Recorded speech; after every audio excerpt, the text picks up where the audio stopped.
Welcome to Canadian Politics is Boring.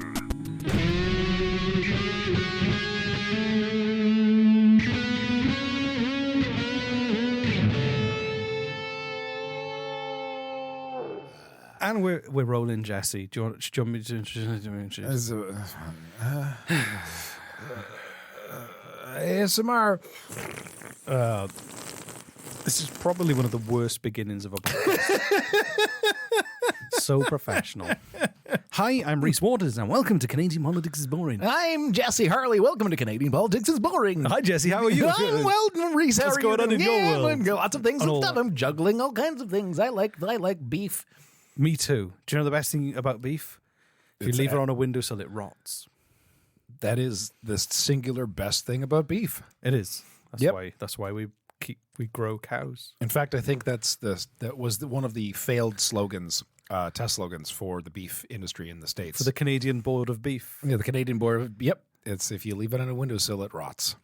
Kebab. Buy beef today. Kebab. Canadian Board of Beef. Oh wow! Kebab. It's a kebab. Here's hi. I'm from Kebab. That's actually that's like a really funny, weird coincidence. It's a kebab. You know what a kebab is. It's almost like it was planned, but it wasn't. It was, yeah. No, anyway, small talk. The Canadian Board of Beef. Entering small talk time. I kind of want to make a podcast. My friend Ben has got a great podcast called the Beef and Dairy Network. That is all. It's a fake beef and dairy podcast. It's great. That's why we can't do a podcast about kebab, because I know someone who's already got a beef podcast, right? And it's really good. What's new in your life? How are you doing? The puppy is growing. Oh, your puppy Rosie. Yeah, she's growing fast. She's 16 weeks old. She's very cute. And Rhys will periodically send me texts of his new puppy, and it just brightens my day. She's great. She's absolutely loves people, but she's not sure of dogs. She needs more socializing.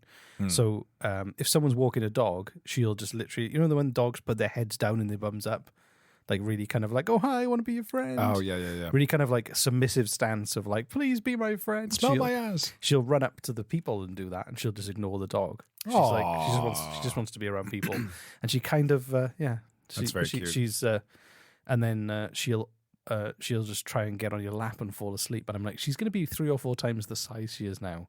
And she'll still want to get up on our lap and fall asleep. And she's a golden retriever, right? Yeah. And we're like, oh, we'll be fine with that. It's fine. It's fine. Golden retrievers are adorable because they always look like they're smiling. They are. They're always so happy. I don't think they are. Have you heard of, oh my God, it's an Australian or New Zealand. Like it starts with a K, and it looks like it always has this giant. Yeah, grin. I know the ones you mean. Yeah, giant grin, and like there's no way that it's actually happy all the time, and it's got to be our perception of a human face on an animal sort of thing. Like we think it's happy because it looks like what a human looks like when it smiles, right? But it's just the shape of their face. Yeah, like that's. So I'm thinking like. Did animals evolve like this because they've been around humans? Dogs did. Yeah, dogs. So to make like humans like it when our faces are like this. Like so the reason puppies are so cute is you'd never leave them behind because humans look after dogs. So the puppies are cute because you're like, oh, we got to care for these things even though it doesn't make any sense because that's how they've evolved. And it's like I guess you'd call it. It's like a. I always wondered if cuteness factor was an evolutionary. It was, process. For dogs. Yeah. That's why dogs look cuter than wolves, because they evolved to be more appealing to humans. That's amazing. Dogs are way smarter than us. Than us? Well, we spend all the money looking after them and caring for them and talking to them in a baby voice and letting them sleep on our laps. That's a good point. Yeah. Same with cats. You just need to evolve to be cuter, Jesse. I'm trying. Every day. Anyway, I got a question for you. Who causes the most terrorism in Canada? Who what? Causes the most terrorism in Canada? Oh God, is this going to be another depressing episode? It's a nice change from puppies. Yeah, we're just going to, because now and then you throw a curveball of an episode where like it's just going to be either gory as fuck or depressing. Sometimes both. Or both. Yeah. Sometimes both. Yeah. So who causes the most terrorism in Canada? I mean, saying QAnon would be too obvious. Although I don't think QAnon has ever actually caused any terrorism, have they? Directly. Do you want me to Just tell me. I'm not gonna because like before, like as you said before, like having an entire episode of me pondering. Yeah. Just call it Jesse Ponders. Ask him a question, you have no answer to. There's no resolution. There's more than 10 times as much extreme violence by the far right than there is by Islamist-inspired extremists. Say this again, please. There's more than 10 times the amount of extreme violence in Canada by the far right than there is by Islamist-inspired extremists. Wow. And a fair chunk of that comes from a group of people. Terrorism? Yeah, extreme violence and acts of terror. Okay. So, but by far, though, a large chunk of that comes from a group known as the Incels. Do you know the Incels? I know a little bit about. So, correct me if. So, hold on. Let me just see if I can remember what I was. Because I think I learned about them recently. Incels. Oh my God. Okay. Are they Involuntary people? celibate. That's it. Thank you. Involuntarily celibate. So, like, they can't get laid, essentially. No. They've either never had sex or they've not had a relationship for a long time. It's not just about sex. It's about a close relationship with another human being. Right. And they blame other people for They blame this. society. They blame society. They blame, right. Yeah. And it's because, the opposite sex, whoever they're attracted to, it's their fault that they're not into them. Not right. No, of course. Yeah. It's kind of sad though, because I can see how, like, if you don't have any confidence or you've had some bad experiences and you're aggressive, you can see it would snowball for some people. I can see that. Yeah, actually, me and you are studs. We're total. Yeah, I mean, It's like, look at my we'd never be in the South. long, scraggly gray hair coming up. It's just so luscious. Fucking can't wait Look at to my chop this neck shit beard. off. I have this. There's a son of one of my one of my friends, and for years he had a neck beard, and all of us like. Oh, no. He was as a teenager. He was a teenager, like a young teenager, right? And he could not grow a beard. He couldn't. Just don't. He couldn't grow a beard or a mustache, but he could grow a neck beard, and so he did. And we were all like, oh, "Dude, no, I know you're proud of this, but no." And he wouldn't listen. And it was just, I'm like, "What could you do? You're 14 and you got a neck beard." I'm like, "Okay." I had sideburns when I was 14. I didn't feel needed for any more facial hair. I had really good sideburns that I could walk into a pub and get served because they were like, "Hey, he's got sideburns. I don't need ID." Oh, that's so. Yeah, I mean, the whole incel. As an aside, sorry, go on. No, just as an aside on the whole incel thing. Like I know a guy who his joke. He hasn't had a girlfriend in many years, and he doesn't consider himself an incel. He's just bitter at the world, and he has this joke about how do you get a girlfriend? Step 1, be attractive. Step 2, don't be not attractive. And it's not just.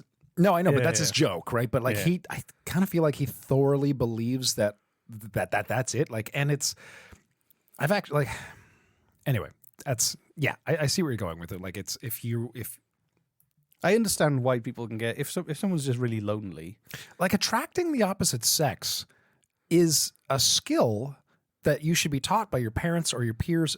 I'm dead serious. I'm dead serious. It's not like driving a car. It is actually. It is because a lot of hold on. Hear me out here. I know you think this is funny. A lot of people do. Did your parents teach you how to? Did they teach you pickup lines? No. So when you wanted to attract your wife, I'm kind of serious here. When you wanted to you were attracted to your wife before you started dating her, right? Yeah. And there were things you did in hopes to gain her as a partner. What were the fireworks off? No, seriously, what'd you do? You took her on? No, we were set up by a mutual friend. You were seriously set up? Yeah. Oh, okay. So this is a bad example. This is a really bad example. This is a really bad example. But like, honestly, I just think we're taught like, okay, I really want to impress this person. Let's ask them out on a date, and we'll go and eat dinner, and maybe we'll have some wine. Maybe I'll bring flowers. I'll dress myself up really nicely. I'll shave. Like, these are all things we do specifically in hopes that we will attract someone. Oh yeah, but I mean, and we've been taught those things from movies and television, but no one's ever sat us down and say, look, some of this shit's kind of bullshit. Some of this stuff works. And honestly, I think. But here, where I'm going with this is it's a skill like any other, and we're trying to learn these things, and we're learning them from sometimes really bad places, right? Yeah. And when they don't work, right, we either blame ourselves for not intuitively knowing this knowledge from birth, right? Like, oh, I should automatically know how to attract someone, and if I don't, there's something wrong with me. Or they blame society in that case, right? So like, yeah, you're not born with this knowledge of how to attract a mate. You learn it somewhere, and you either learn it effectively or you do not. Yeah. Right? I mean, but it's just, I think, be respectful, be honest about what you like and you don't like, and just if it doesn't work out, you go, fine, we're not meant to be together, and that's great advice, which I agree with, but it's also advice. Yeah, exactly. Right. I've got a story for you about somebody who I witnessed literally do the worst. Yeah. Like the worst thing. Pickup line or pickup line, but like the something? worst Okay. pickup line. Yeah, so it was they were young, and it was a film set I was working on, and they were young, and they were there like in their first time doing like a runner roll on there, and they must have been about 19 or 20, and there was some younger women on the set too who were in their mid-20s, and they were quite taken with them. These are crew members. They with other were crew actually members? cast. So cast. This runner okay. this young runner was quite taken with runner? the cast. Yeah, a runner, as in like like an entry level job on a film set. Oh, like a PA. Yeah, Okay, exactly. And he was obviously quite taken with them and paying a lot of attention to them. This is a huge tangent. And Oh, I love it. Keep going. This is great. And at the lunch break, he walked up to like a group of 3 of them and went, "I'm a professional muff diver." Oh my God. And they were like, "What?" And he was like, like clearly shrinking. Right. And then he wasn't back the next day. Oh my God. But I don't know, he was like a good 3 or 4 years younger than them, barely out of his teen years, and he thought that would work. That they go, "Really?" Well, we need a demonstration.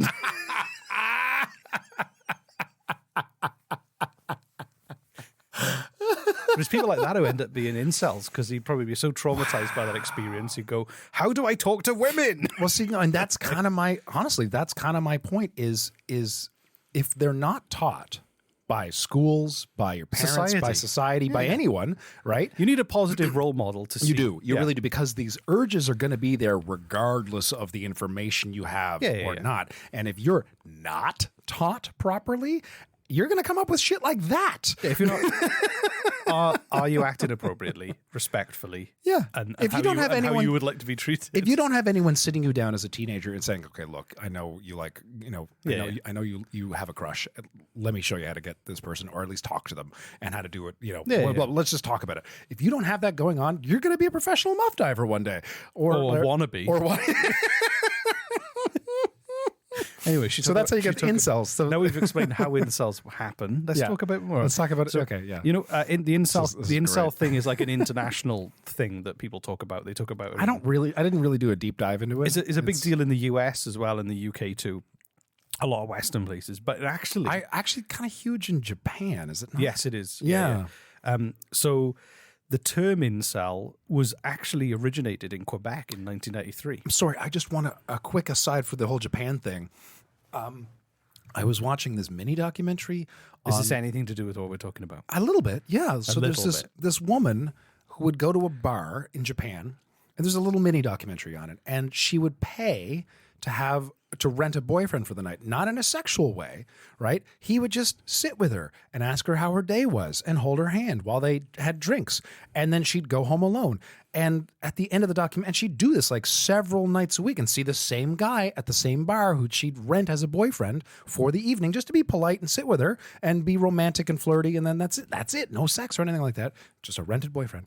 And at the end, the documentarists asked her, like, "Wouldn't you prefer to have an actual boyfriend?" And she's like, no, this is fine. This is all I want. She didn't want to actually put forth the effort. And like, I don't know what was going through her head with that. Perhaps she'd had some bad relationships and she just wanted to, put some nice clothes on and go out and have a nice evening. I suppose, but without the baggage of having to take them back. I get all the positive aspects of having a relationship, but just the fact that is so common over there that businesses pop up around that. Well, yeah, a business is supply and demand. There must be a demand. How crazy is that, right? Anyway, sorry. Please continue. Anyway, Yeah.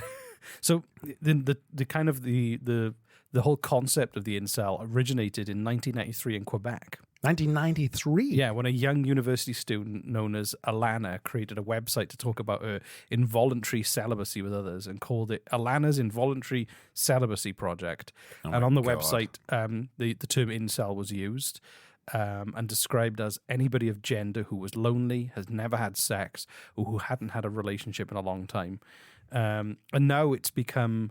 There's like an online brotherhood of men and women, but it seems to be the violence seems to come from men mainly. I mean, unsuccessful in their relationships with women. They interact on forums like 4chan and Reddit. I use Reddit, but I'm not an incel. But I can imagine why it's that kind of geeky text-based forum almost. I find Reddit to be one of the more reasonable places on the internet. You're looking in all the wrong places. Am I? So. Send me some links, man. I'm really curious. Somebody said to me the other day, I hate Reddit people. I was like, not as much as Reddit people hate Reddit people. Really? Yeah. I must be looking at, because I go on Reddit and someone will make a comment and then someone will argue that comment, and then the next comment will be like, "Oh, I was wrong. That's a really good point." But also, Thanks. don't forget, and I'm thinking you will never see that but don't forget, anywhere it's else also on the internet. anonymous. So people can say whatever they want. Well, yeah, I mean, like you can also be kind of. Okay, I'm glad you've only been on nice Reddit. Stay there. I'm just saying, send me some link. I'm asking for trouble by asking you that. There are a few public incel boards and social media platforms have like their own groups, but they often express extreme feelings of misogyny and hatred. Wow. Incels believe women owe them sex, and some of them say that Really? yeah, Really? and some of them say that the government should sanction girlfriends and sexual encounters for people who are lonely. That can't be true.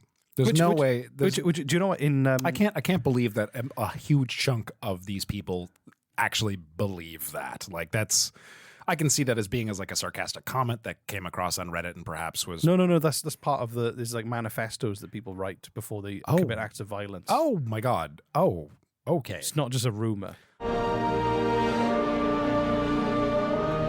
Oh golly, Jesse, I've got some great news. We've had a fresh delivery from the ad man. Gee whiz, Reese, really? From the ad man? Smell them, they're fresh. The ads.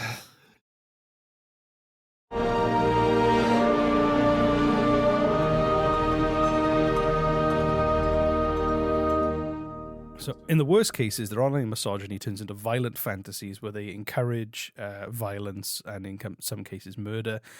And we're talking globally or specifically Canadian? Globally, but Okay. in Canada, there's quite a few instances too. So and a lot of the time people say they're lone wolves, but they're starting to realize that there is an online, like almost like a subculture now can exist remotely anywhere. You can have a culture of people who are connected online but have no physical presence with each other. Yeah. So what they're saying is that it is actually more than that. So people weren't taking the threat seriously as well because it was like, oh, is that one who lived in his mother's basement and like was sleeping on pizza boxes? And I mean, it was just they were on the internet 12 hours a day. It was, they were going to do something stupid. You're not going to really be that scared of They had a neck virgins beard out there, honestly. The neckbeard virgins. Exactly. So that's a great name for a band, by the way. The neckbeard virgins. Yeah. But they didn't. There's a T-shirt. But they didn't take it seriously. They didn't think it was like an organized, serious threat. But now it is actually, they're seeing it more and more as this is I'm starting a Reddit group, by the way. Culture. You should. I'm going to invite you. Just be you and me, the neckbeard virgins. So before the internet, they would have just been lonely and angry. But now they're lonely and angry, and they share ideas with each other. Which is dangerous, right? Yeah. So is this leading to a terrorist attack of some sort in Canada, or a few? Because the question was, Mike Arntfield is a former police detective and criminologist. How do you? What's his last name? Arntfield. Arndt? Arntfield. Arntfield. Arntfield. Yeah. Interesting. As soon as you have a suicidal, disorientated male, all bets are off in terms of what they're capable of doing. Many are suicidal, some are homicidal, and this group has the organization to do it. I sadly agree with that.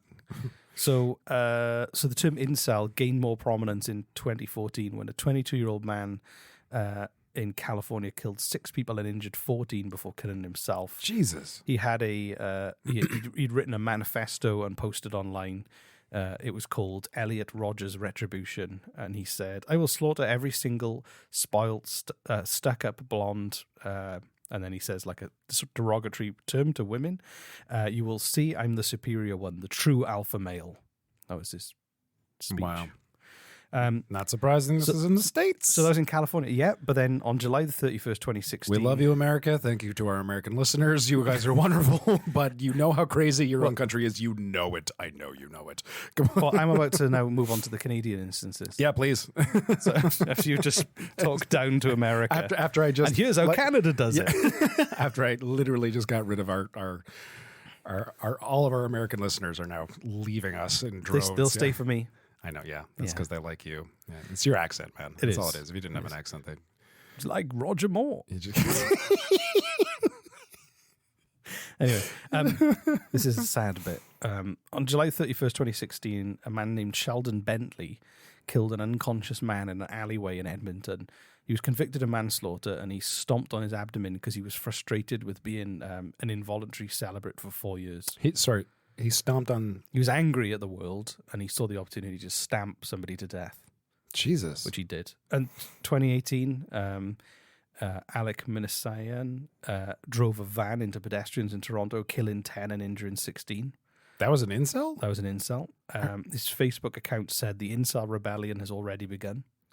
Jesus. And then this was last year, 20th of May. A man wielding a machete went into... Oh, my God. He went into, I think it was a beauty parlor, and murdered one person, injured two others, and he was 17 years old. Oh my God. So yeah, incels. That's horrifying. It's very easy to make fun of them, but they're a very serious thing. And my question is, how do we fix it? And I think it is quite easy. Like you were talking about, helping people develop healthy relationship skills. Yeah. Talk to your kids about dating. Consensual kind of interactions with other You're going to have these feelings. Don't ignore them. Learn about them. And coach somebody through it so that they go, but I said something and they laughed at me and the night was over and I was humiliated. You go, well, that's fine. It doesn't matter. Yeah, it doesn't matter. Talk it through. Talk it through. I think it's so easy for people to go down that rabbit hole of like losing their confidence and then just being angry at the world because it's interesting. Like there's talking about the person I was mentioning before who was like step 1 be attractive, step 2 be don't be not attractive, which is funny but also not true. No. And the difference, like from what I've been taught, when it comes to, in my example, a man trying to attract a woman, men and women are very different, and women are, as I've come to learn it, kind of emotional masters, whereas men are kind of not in that regards. I don't know because I don't think it's as easy as that. It's not. No, I'm simplifing. Of course. I could go into a really deep dive into this stuff. I think you. But like statistically speaking, there's more things some like people are hardwired to do. I guess where I'm going with this is to attest to the attractiveness of the physical attractiveness of yourself, right? Which is a thing. We can't deny that that's a thing. That's a thing.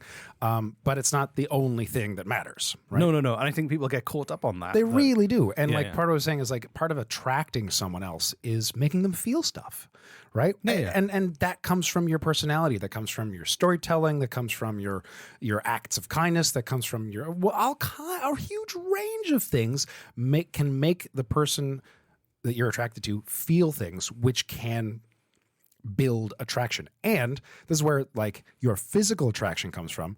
If you are naturally physically attractive, just one of those, you're just very lucky people in this world that happen to be like a, star-studded kind of good looks, that also can make people feel things. Yeah. And so we get caught up on that, thinking that that's the only fucking thing. But no, because man, you walk into a room and everyone goes, who are they? And and then like that's they might be horrible on the inside. They might be physically attractive, but so unattractive on the inside that they're just so toxic and they'll ruin your life. Which again is a way to make people feel things, not great things, but it does make them feel things, which can bizarrely attract. We're not saying go that way, but like I've seen like one of my, I won't mention names, of course, but like one of my friends was and this was actually before the pandemic, a couple of years before the pandemic, he got so big, so immensely fat, and kind of like just didn't take. He was like just did not take care of himself. And during that year, he managed to attract and date some of the most attractive women I have ever seen in my life. And it just goes to show, man, like it's not just personality based. It's everything. It's everything.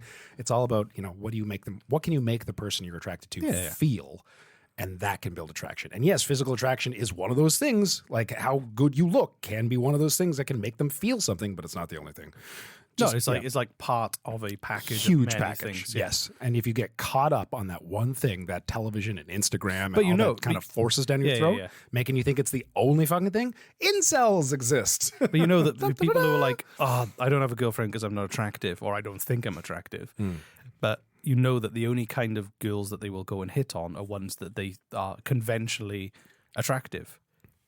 They'll only go and like drop one-liners to specific women who they kind of deem, and then are not. They've got a very narrow view of who they should be dating. Right. So it means then that they go for this very like ridiculous high risk, what do they call them? Not one-liners. What's the word I'm thinking of? Pickup lines. Pickup lines. They'll you do that kind of. You know what I mean? They'll just approach people, because if you're attracted to someone based on how they look, then you're just going to approach people in public who you just go, oh, they're attractive. I'm going to go and try a pickup line on them, which is not a really good way. It's not a great way of meeting people. Pickup lines are awful. I've heard some fantastic I ones, don't know which I will not share on the show. I don't know anyone who ever would. I just don't understand it. No, they're not. I mean, that's the thing. Like we were taught that we just got to get a good pickup line, and like, no, that's not how it works. It's just not, no. Or even like just go out there and pull some moves on the dance floor. That might not work either. As for me.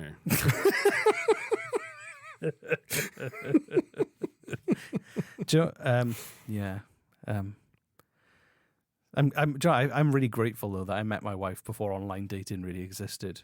Yeah, online dating. It's like it looks horrible. Online dating is horrible in so many ways. Oh my God, I'm glad you Every time I hear people talk it. about Tinder, I'm like, oh, thank God. It's awful. Thank God I've never experienced. It's truly awful. It really is. Yeah, in so many different ways. Because again, that doesn't exactly train people to look deeper into someone. It's like swipe, swipe, swipe. That's not a. Yeah. Well, I actually read a blog on that. On the phenomenon of online dating and how it's not helping things. Like if you are afraid to approach, the people you're attracted to, whoever that is, and so you go online to do online dating because that's what you're like. That's where people go. That's what you're told and taught. That's how you do it. And like the essay it was about Tinder and like all the other online dating profiles and platforms, and how like it's programmed to basically serve mainly women, and it's just for the most the most objectively attractive people out there, and everyone else suffers, and people pay for it. It's just like it's the worst place to date possibly, and we're taught that that's where you need to go. But if you think about it, that means that if you learn how to respectfully and consensually and approach people in real life, right? And try to make a connection with someone in real life, you will have so much less competition. It's insane because everyone else is doing it online. But also as well, it'd be like people coming up, like they say you were in a bar and you just started chatting to someone casually because they like the same drink as you already. Yeah. You had a great conversation and stuff like that. Their friends would go, "That's weird. You're going on a date with someone you didn't meet online." Right. Yeah. Right. How do you know who they are? It's like it's much safer to meet people off the internet you've never met. What kind of a weirdo? Oh God, talks to you in person. I've done it. I've done the online dating thing, and it is horrible because like it's all the best photos. Nobody ever looks like their photos ever.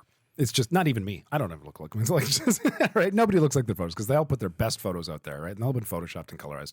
And then you talk online for a little bit in little bit bursts, and then if you finally after however long decide to go on a date, you go on a date, and then you're meeting them in person for the first time. So this is the first time you're sensing their energy. You're getting a read of their body language, their facial expressions, their voice tone. All of this stuff is massive. Did you know that's like 90% of 10% of communication is verbal. 10%. 90% is psychic. 90. Yep. Yeah. That's right. The rest is voice tone and body language. Well, That's true. By the like facial yeah. expressions, body language, and voice tone. Well, if you're not making 90%, if you're not making eye contact, you might be saying all nice things respectfully. But if you don't make eye contact with someone, yeah, it's very like disconcerting. So I mean, that's what I mean. Like after meeting them online and then I meet them in person, it's like going on a blind date because I'm meeting who they really are for the first time every time. Hiya, Jesse, it's me. I'm your date. Do you want to go to Wendy's? Has that ever happened to you? Exclusively. That's the only type of date I get. I want It's an just- XL Baconita. Do you want to share my milkshake? What, am I dating a leprechaun? Like, what is this? I was doing a Welsh accent. That's what a Welsh accent sounds Yeah. like. Do you like the Fast and the Furious films? They're my favourite.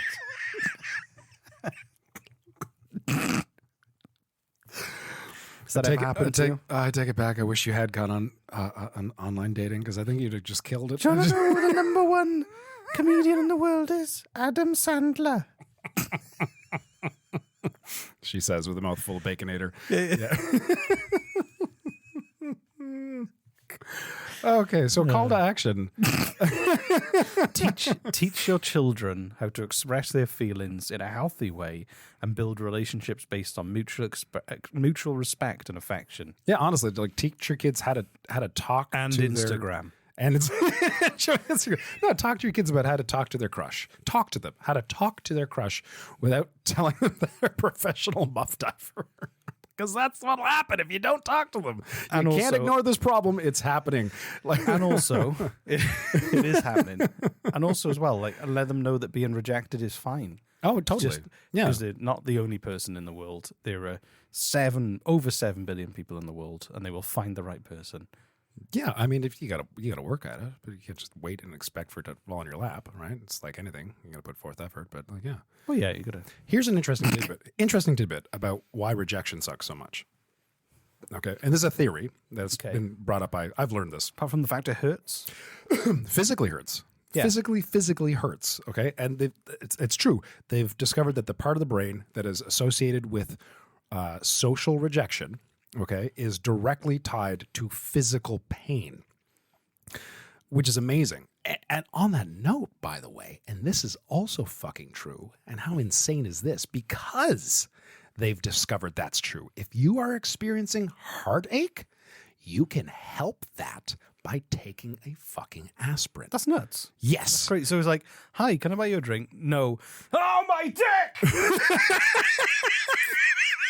Do you have an aspirin?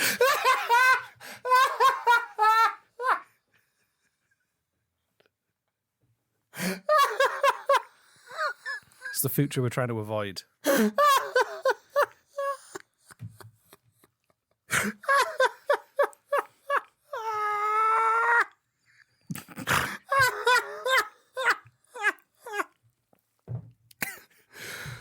Holy fuckeries.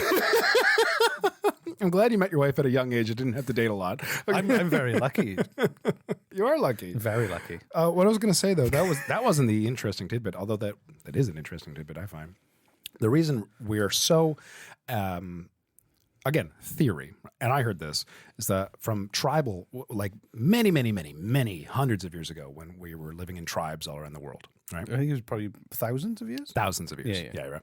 100 years ago, we were still living in houses. Yes. So, thousands of years ago when we were living in tribes all around the world, maybe not, depending on where, there was a hierarchy. Okay. There was, I don't know, the tribal leader. And I don't know if it was, if the polyamory was a thing or if it was more, what's the word where like the one person's seeing or sleeping with multiple people? What is that? Polygamy? Polygamy. I think I think that was the thing. Swingers. Not back. I don't think they called themselves swingers back then. Right? So, like in that hierarchy, right? People of power in the tribe might be sleeping with or seeing multiple women. Yeah. Right. And so, if you as a man wanted to, found yourself attracted to a woman in your tribe, if the tribe was big enough, right? And you hit on is probably the weird term to Are use you for talking about thousands of years ago. lions? Well, no. You think no. you're talking about lions? I'm not talking about lions. I'm talking about people. Okay. What the fuck are you talking about? It's lions No. seem to have loads of. Like, I know Disney tried to make it seem like not talking lions about lions practice at all. monogamy, but No, it's so like if you hit on the wrong woman, and that woman was she's part of the entourage. she's part of the entourage, right?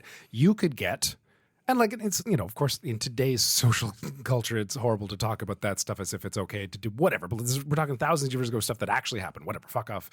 If you're from the extreme far left, stop crying. Why would the far left cry?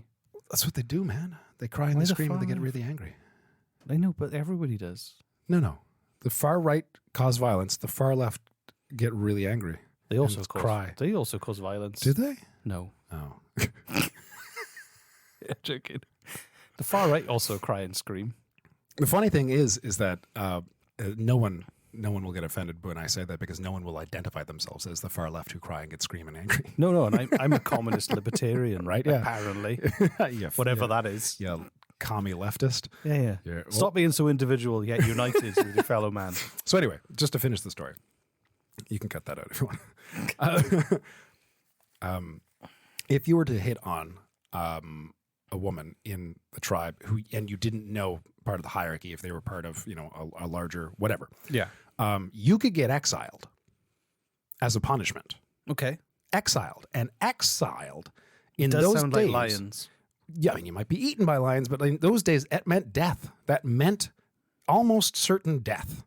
You are now alone in the wilderness by yourself. The way you lived as a human back then was in numbers, right?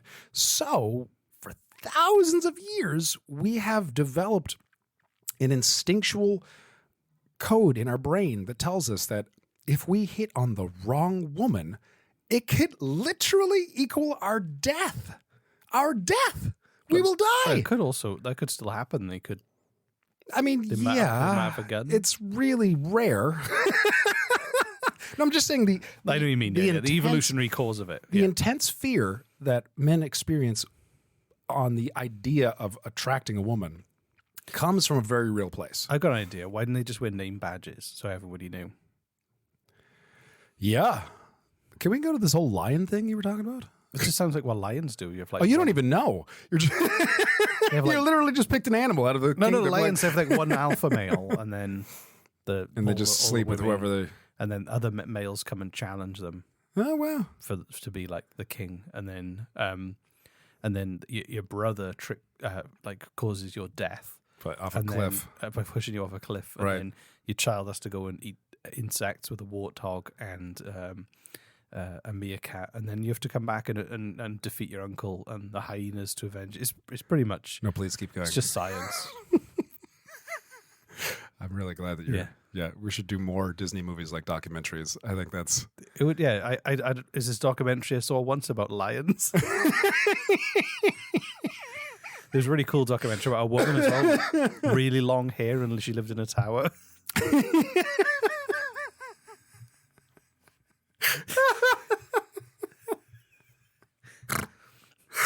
Oh, that's great. My favorite one was about what happens when you're not around toys. Yeah. I'll just caught by security cameras. Yeah. Yeah. What was that one called? The Amazing World of Toys story. Yep. Well, this is an intensely long episode. Yeah. Enough Yeah. about my documentaries. Yeah. Talk to your kids. And don't be a dick. Build their confidence up and help them form healthy relationships. Let them know that if they get rejected, they won't die. They won't literally die. No, they won't. They will. But their ancestors would have. No. The ancestors would have, but No, their ancestors didn't. Because if they did, they wouldn't exist. That's how that works. I don't know. But anyway, whatever. I'm fairly certain if their ancestors died, they wouldn't exist. Well, I mean, all- you've seen all Back the- to the Future, like I don't know. It's too confusing. Back to the Future? No, Back to the Future makes total sense. Okay. Ah, my legs are faded off a picture. That makes sense.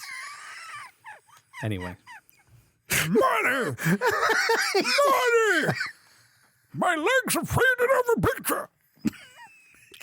Should have seen his face when he did that. Mama!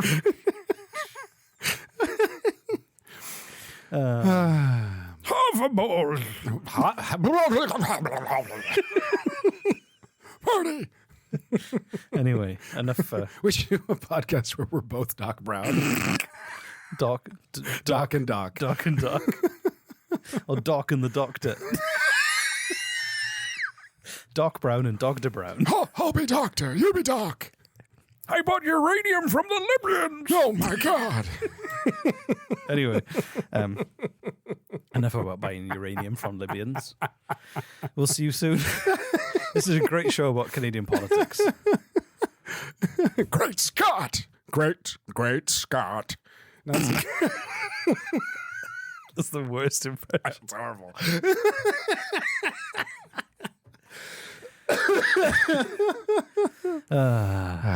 Anyway, bye everyone. Bye.